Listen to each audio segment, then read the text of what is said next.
Gastric. What have you got for an upset stomach? I don't know. It depends who upset it. Does it take offence easily? No, easily.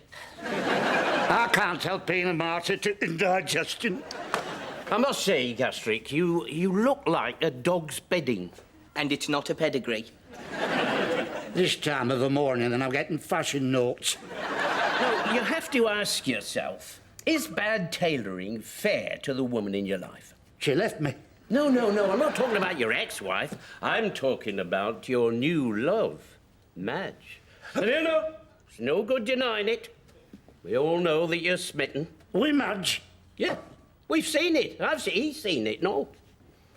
She's got a mouth on her that can strip paint. There it is. Sees Madge, thinks stripper.